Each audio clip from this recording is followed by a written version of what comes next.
నమస్కారం. ఒకే భౌకు స్వాగతం. బ్యాక్టీరియా ఈ పేరు వినగానే రకరకాల వ్యాధులు, వాటితో వచ్చే బాధలు గుర్తుకొస్తాయి. కానీ బ్యాక్టీరియాలో కూడా మంచివి, మేలు చేసేవి కూడా ఉంటాయని చాలా తక్కువ మందికి తెలుసు. ఇలా మనకు మేలు చేస్తూ మన శరీరంలోనే ఉంటూ మనతో సహజీవనం చేసే బ్యాక్టీరియా ఈస్ట్లను ప్రోబయాటిక్స్ అంటారు. ఒక్క మాటలో చెప్పాలంటే గుడ్ బ్యాక్టీరియా అన్నమాట. అయితే చిక్కేమిటంటే మనకు తెలియకుండానే మన లోపల మంచి బ్యాక్టీరియాను చంపేసుకుంటున్నాం. యాంటీబయోటిక్ మందుల్ని అతిగా వాడటం, గజిబిజి ఆహారపు అలవాట్లు, పొగ, మద్యం వంటి వ్యసనాలు మన పొట్టలో మంచి బ్యాక్టీరియాను తగ్గిస్తూ చెడు బ్యాక్టీరియాను పెంచుతున్నాయి. ఫలితంగా పేగుపోత వ్యాధులు మొదలుకొని క్యాన్సర్ల వరకు మనకు అనేక రకాల సమస్యల తాకిడి పెరుగుతుందని చెబుతున్నారు నిపుణులు. ఈ నేపథ్యంలో మన లోపలి మంచి బ్యాక్టీరియా, మంచి చెడుల గురించిన పూర్తి వివరాల్ని ఇప్పుడు తెలుసుకుందాం.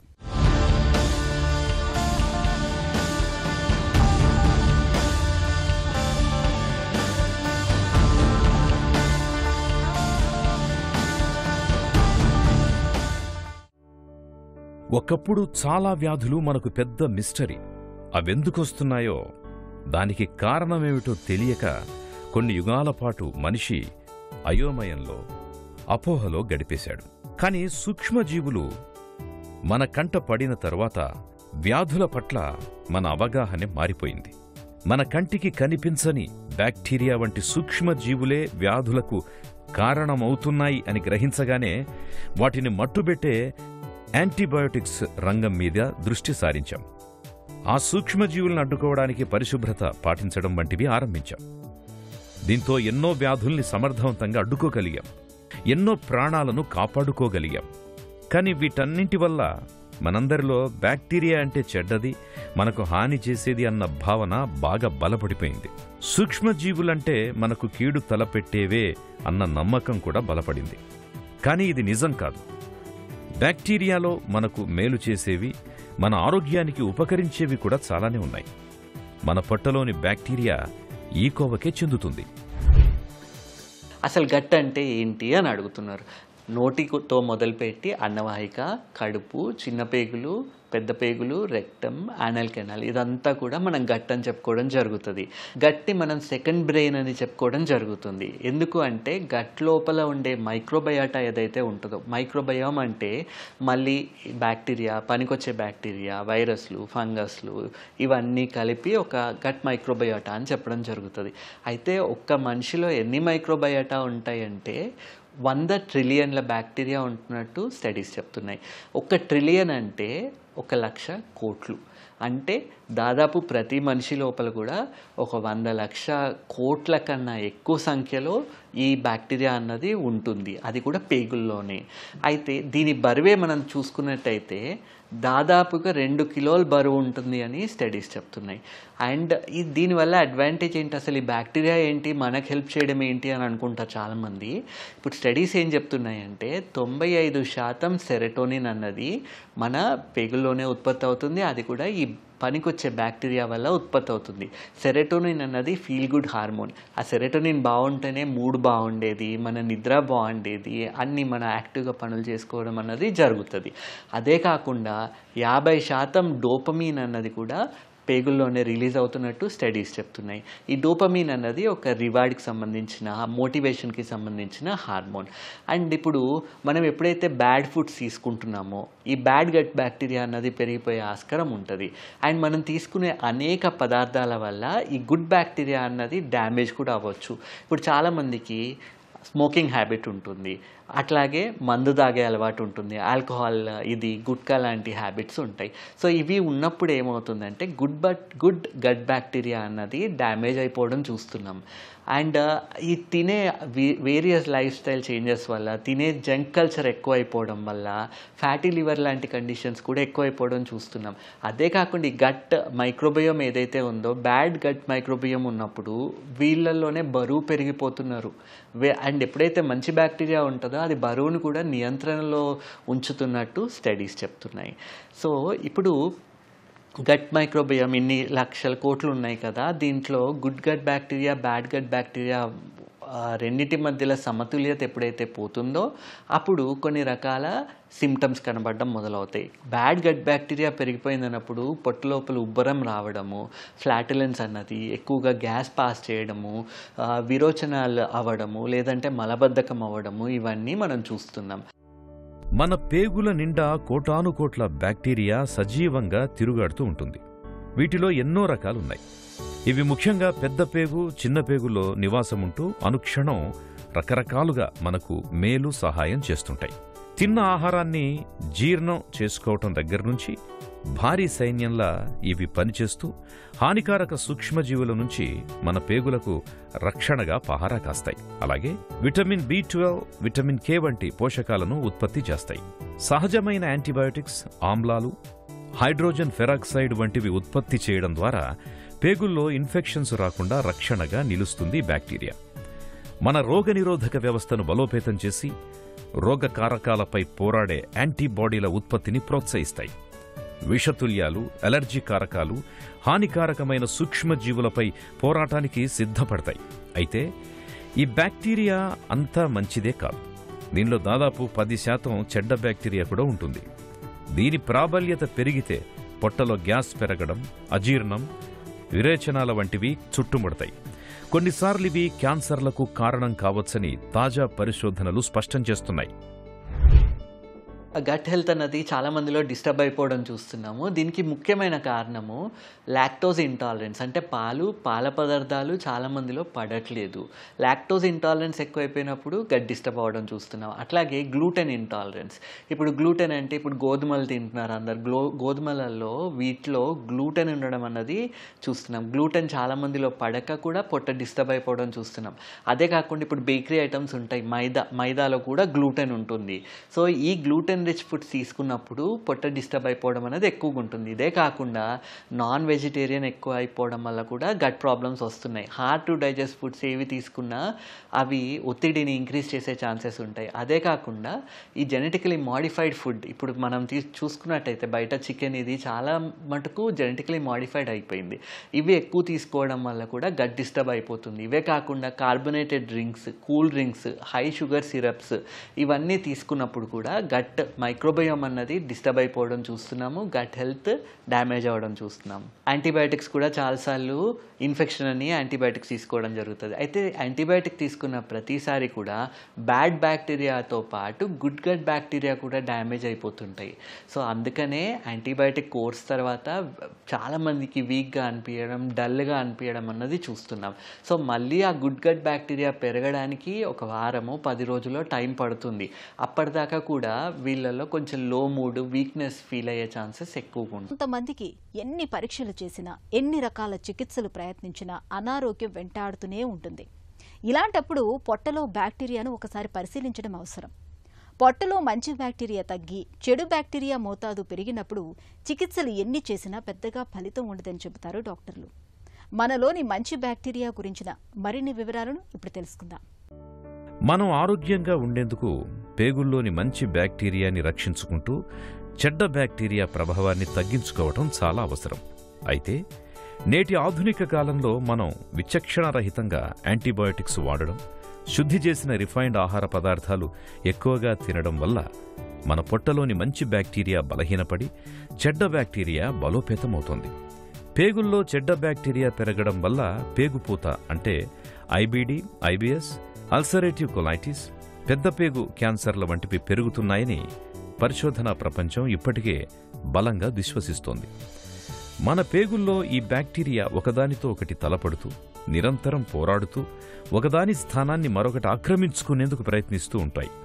మంచి బ్యాక్టీరియా ప్రభావం ఎక్కువ ఉన్నంత వరకు సమస్య ఉండదు. ఈ నేపథ్యంలో మంచి బ్యాక్టీరియా పెంచడం ద్వారా చెడ్డ బ్యాక్టీరియా ప్రభావాన్ని తగ్గించాలని పరిశోధకులు విస్తృతంగా కృషి చేస్తున్నారు. ప్రోబయోటిక్స్ వంటివన్నీ ఈ ప్రయత్నాల్లో భాగమే.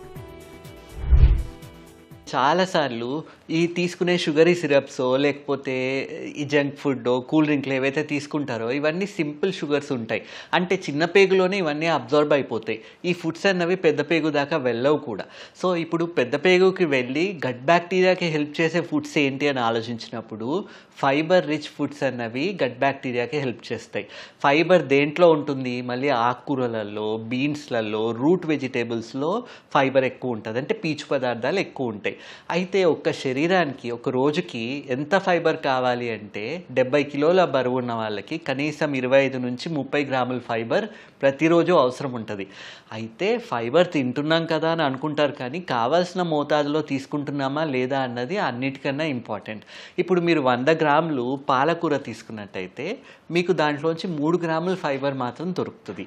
అట్లాగే 100 గ్రాములు బీన్స్, చిక్కుడు, గోరు చిక్కుడు ఇట్లాంటివి తీసుకున్నప్పుడు 12 నుంచి 16 గ్రాముల దాకా మీకు ఫైబర్ దొరికే ఛాన్సెస్ ఉంటాయి.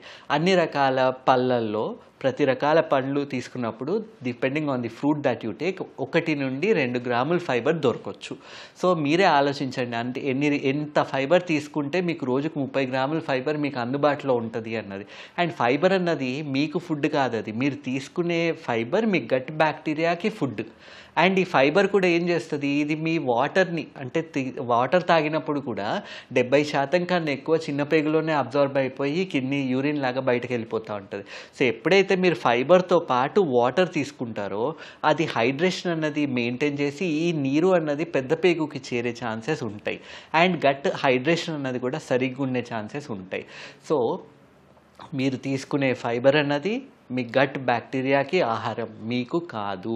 ఆ ఫైబర్ని డైజెస్ట్ చేసి మీకు దాని నుంచి పనికొచ్చే మాలిక్యూల్స్ని ఈ గట్ బ్యాక్టీరియా లిబరేట్ చేయడం జరుగుతుంది. సో అందుకే గట్ బ్యాక్టీరియా బాగున్నప్పుడు ఇమ్యూనిటీకి కూడా హెల్ప్ అవుతుంది. ఇంటెస్టైనల్ మ్యూకోసల్ బ్యారియర్ అన్నది సరిగ్గా పనిచేస్తుంది.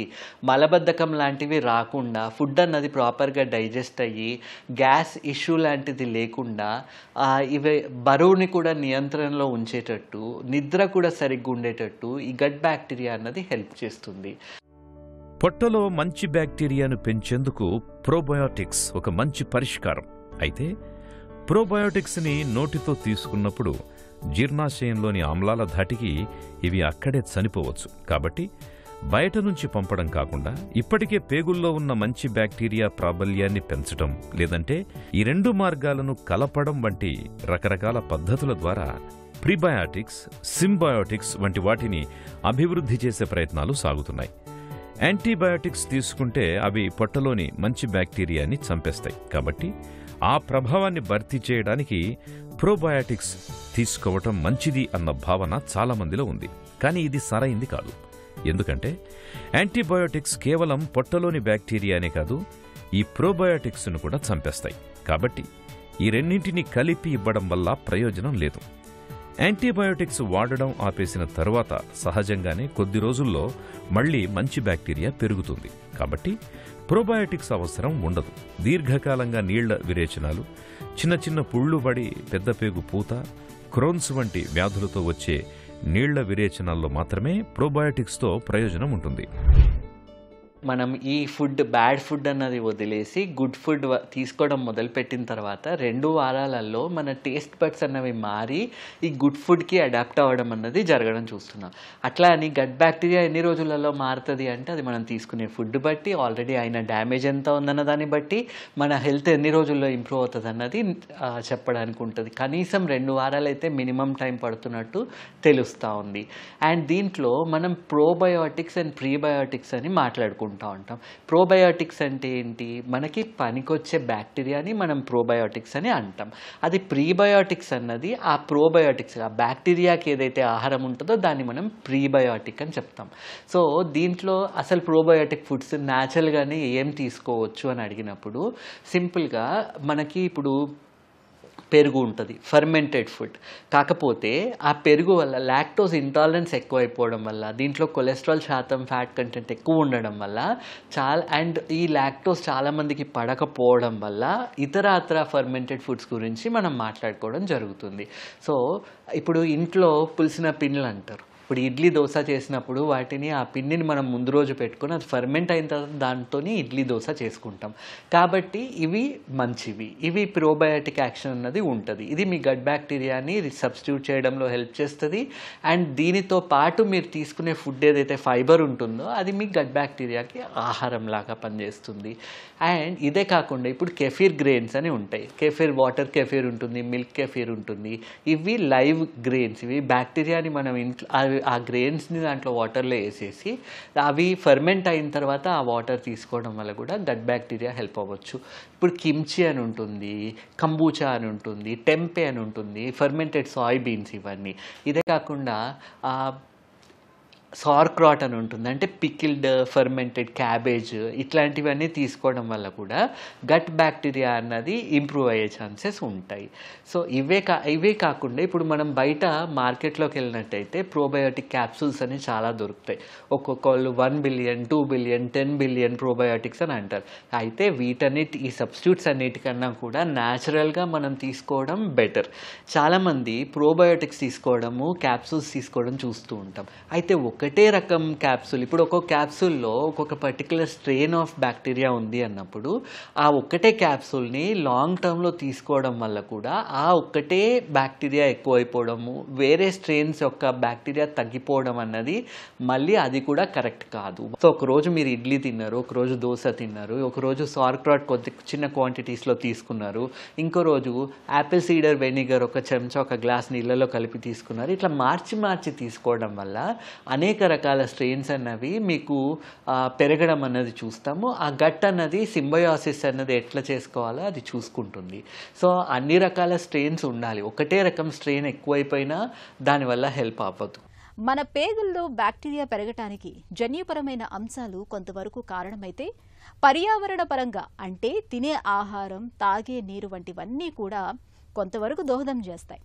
అందుకే తేన్పులు, గ్యాస్ ఎక్కువగా తయారవటం వంటి ఒకే రకమైన జీర్ణ లక్షణాలు కొన్ని కుటుంబాల్లో ఎక్కువగా కనబడుతూ ఉంటాయి. అలాగే బిడ్డకు మొదటగా పేగుల్లో బ్యాక్టీరియా తల్లి నుంచి వస్తుంది. తల్లిపాలు తాగే బిడ్డల్లో బిఫిడో బ్యాక్టీరియా ఎక్కువగా పెరుగుతుంది.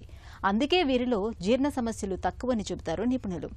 మనలోని మంచి బ్యాక్టీరియా గురించిన మరిన్ని వివరాలను ఇప్పుడు తెలుసుకుందాం. మన పేగుల్లో మన శరీరంలో ఉన్న మొత్తం కణాలకు 10 రెట్ల ఎక్కువ సంఖ్యలో బ్యాక్టీరియా ఉంది అని గుర్తించిన తరువాత వైద్య పరిశోధనా రంగం వీటిపై మరింత లోతుగా పరిశోధన ఆరంభించింది. మానవ జీనోంలో కేవలం 23,000 జన్యువులుండగా మన పేగుల్లోని బ్యాక్టీరియాలో కనీసం 33 లక్షల జన్యువులున్నాయి అని పరిశోధనల్లో తేలింది. అలాగే ఈ బ్యాక్టీరియా జాతులు దాదాపు అందరిలోనూ ఒకేలా ఉంటున్నాయి అని, ముఖ్యంగా వీటిలో క్యాన్సర్, ఇరిటబుల్ బవెల్ సిండ్రోమ్ వంటి వ్యాధుల్ని కలుగజేసే జన్యువులు ఉన్నాయని పరిశోధకులు గుర్తించారు. పేగుల్లోని బ్యాక్టీరియా మనలో ఆకలిని, శరీరంలోని జీవక్రియలను, ముఖ్యంగా ఇన్సులిన్ నిరోధకతను ప్రభావితం చేస్తుందని, తద్వారా ఊబకాయం పెరగడానికి ఈ పేగుల్లోని బ్యాక్టీరియాని దోహదం చేస్తుందని పరిశోధనల్లో వెల్లడైంది. ఈ నేపథ్యంలో భవిష్యత్తులో ఊబకాయం నుంచి క్యాన్సర్ వరకు చాలా వ్యాధులకు ఈ పేగుల్లో బ్యాక్టీరియా ఆధారంగా చికిత్స చేయడం తథ్యం అని అర్థమవుతోంది. ఇప్పటికే నోటి ద్వారా మంచి బ్యాక్టీరియానివ్వడం, ప్రోబయాటిక్స్ ముఖ్యమైన చికిత్సా విధానంగా ఆచరణలోకి రావడం ఇందుకు బలమైన ఆధారం. సో ఇప్పుడు గట్ హెల్త్ బాగవ్వాలి అంటే ఏం చేయాలి అని అడిగినప్పుడు డయటరీ డిసిప్లిన్ అన్నది ఉండాలి. ఏ టైంకి మనం భోజనం చేస్తున్నాము, ఆ తినే భోజనం ఏం తింటున్నాము, దాంట్లో సింపుల్ కార్బోహైడ్రేట్స్ కాకుండా కాంప్లెక్స్ కార్బోహైడ్రేట్స్ ఉండి పీచు పదార్థాలు ఎక్కువ ఉండే ఫుడ్స్ తీసుకున్నప్పుడు గట్ హెల్త్ అన్నది ఇంప్రూవ్ అవ్వడం చూస్తున్నాం. అదే కాకుండా వాటర్ ఎంత తాగుతున్నాం అన్నది ఇట్ ఈస్ వెరీ ఇంపార్టెంట్. ఇప్పుడు మనకి చాలామంది లీటర్న్నర కూడా నీళ్లు తీసుకోవట్లేదు. ఇప్పుడు ఒక 70 కిలోల నుంచి 80 కిలోల బరువు ఉన్నారు అన్నప్పుడు డైలీ రిక్వైర్మెంట్ కనీసం 3 లీటర్లు నీళ్లు ఇంటేక్ అన్నది ఉండాలి. అది కూడా ఎప్పుడు మార్నింగ్ 6 నుంచి సాయంత్రం 6 వరకు కొద్దిగా తీసుకుంటే ఆ గట్ హైడ్రేషన్ అన్నది కరెక్ట్గా ఉండడం చూస్తున్నాం. ఒకటేసారి లీటర్ తాగినా అది మనకు హెల్ప్ అవ్వదు. మీరు small quantities more number of times తీసుకోవాలి. అట్లాగే సెడెంటరీ లైఫ్ స్టైల్ ఉండొద్దు. కూర్చున్న ప్లేస్లోనే కూర్చొని ఉండడం వల్ల పేగుల్లో చలనం అన్నది తగ్గిపోతుంది. ఇప్పుడు గ్యాస్ట్రిక్ ఎంప్టీయింగ్ అన్నది సరైన టైంలో జరగాలి అంటే మనం లేచి నడుస్తున్న ప్రతిసారి పేగుల్లో చలనం అన్నది ఉంటుంది. సో ఇప్పుడు సిట్టింగ్ డిసీజ్ అని చాలా చూస్తున్నాం. ఐటీ ప్రొఫెషనల్స్ ఉంటున్న వాళ్ళు ఎంతసేపు కూర్చొనే ఉంటున్నారు. చెప్తున్నారు అంటే ఇప్పుడు స్టడీస్ ఏం చెప్తున్నాయి, మీరు irrespective of whether you do exercise or not, పొద్దున లేసి ఎక్సర్సైజ్ చేసినా చేయకపోయినా 7 నుంచి 8 గంటలు కంటిన్యూస్గా కూర్చొని ఉంటున్నారు అంటే వీళ్ళలో ఊబకాయం అన్నది రావడం, విజరల్ ఫ్యాట్ ఎక్కువైపోవడము, వీళ్ళలోనే గట్ హెల్త్ డిస్టర్బ్ అయిపోవడము అన్నది ఎక్కువగా చూస్తున్నాం. అండ్ వీళ్ళలోనే జన్యుపరంగా కూడా మార్పులు వచ్చి షుగర్, బీపీ ఎక్కువ వస్తున్నట్టు కూడా స్టడీస్ చెప్తున్నాయి. సో వాటర్ ఇంటేక్ బాగుండాలి, సెడెంటరీ లైఫ్ స్టైల్ ఉండొద్దు, అండ్ రాత్రి చేసే భోజనము తొందరగా చేయాలి. పనికొచ్చే food, probiotic food, prebiotic food అన్నది న్యాచురల్గానే తీసుకోవడం వల్ల హెల్ప్ అవుతుంది. రాత్రి తినే భోజనం తొందరగా తినండి. 6:30, 7 వరకు మీ డిన్నర్ అయిపోవాలి. 9:30, 10 పడుకోవాలి. అండ్ ఆ పడుకునేది కూడా స్లీప్ కన్సిస్టెన్సీ అన్నది కరెక్ట్గా ఉండాలి. అంటే రోజు ఏ టైంకి పడుకుంటున్నారు, ఏ టైంకి లేస్తున్నారు అన్నది ఫిక్స్ అయిపోయి ఉంటే రిజల్ట్స్ అన్నవి బాగా కనబడుతున్నాయి. మీరు ఒక రోజు తొందర పడుకొని ఒక రోజు లేట్గా పడుకొని ఇది మీకు హెల్ప్ అవ్వదు. పొట్టను ఆరోగ్యంగా ఉంచుకోవడానికి పేగుల్లో చెడ్డ బ్యాక్టీరియా పెరగకుండా చూసుకోవడం చాలా అవసరం. ఇందుకు ఎంతో అవసరమైతే తప్పించి యాంటీబయాటిక్స్, యాంటాసిడ్, స్టెరాయిడ్ మందుల్ని వాడకూడదు. అలాగే విరేచనాలయ్యేందుకు మందులు వేసుకోవటం మంచిది కాదు. వాటి వల్ల పొట్టలో ఉన్న మంచి బ్యాక్టీరియా కూడా కొట్టుకుపోతుంది. ఆహారంలో తీపి, చక్కెరలు ఎక్కువుండే పదార్థాలు, బాగా శుద్ధి చేసిన రిఫైన్డ్ పదార్థాల్ని బాగా తగ్గించాలి. ఇవి పేగుల్లో పులిసినట్టయితే చెడ్డ బ్యాక్టీరియా పెరిగిపోయేందుకు దోహదం చేస్తాయి. మాంసాహారాలు బ్యాక్టీరియాతో చర్య జరిపి పేగుల కణాల్లోని డిఎన్ఏలో మార్పులు తెచ్చే అవకాశం ఉంది. కాబట్టి మాంసాహారాన్ని సాధ్యమైనంత తక్కువ తింటూ పీచు పదార్థాలు ఎక్కువగా తీసుకోవాలి. ఇక మద్యం అనేది పేగుల్లోని మంచి బ్యాక్టీరియాని దెబ్బతీయడంతో పాటు చెడ్డ బ్యాక్టీరియా ప్రభావం పెరిగేలా కూడా చేస్తుంది. కాబట్టి తరచూ మద్యం తాగకుండా ఉండడం పొట్టకు మంచిది. తాజా పండ్లు, పెరుగు, మజ్జిగ వంటివి ఎక్కువగా తీసుకోవడం పేగుల్లోని మంచి బ్యాక్టీరియాకి ఎంతో మేలు చేస్తుంది. మన పొట్టను రెండో మెదడుగా చెప్పుకోవచ్చు. తీవ్రమైన భావోద్వేగాలకు లోనైనప్పుడు ఆ ప్రభావం మన పొట్టపైన కనిపిస్తుంది. పేగుల్లో గడబిడ, వాంతి అవుతున్నట్లుగా ఉండటం వంటి లక్షణాలు కనిపిస్తాయి. అలాగే చాలా రకాల సమస్యలు మన పొట్టలోని బ్యాక్టీరియాతో ముడిపడి ఉంటాయి. అందుకే పొట్టను ఆరోగ్యంగా ఉంచుకోవటం, పొట్టలో మంచి బ్యాక్టీరియా మోతాదు చక్కగా ఉండేలా చూసుకోవటం చాలా అవసరం. ఇందుకు ఆహారపు అలవాట్లను గాడిలో పెట్టుకోవటం, అవసరమైతే ప్రోబయోటిక్స్ సాయం తీసుకోవటం అన్ని విధాలా మేలు.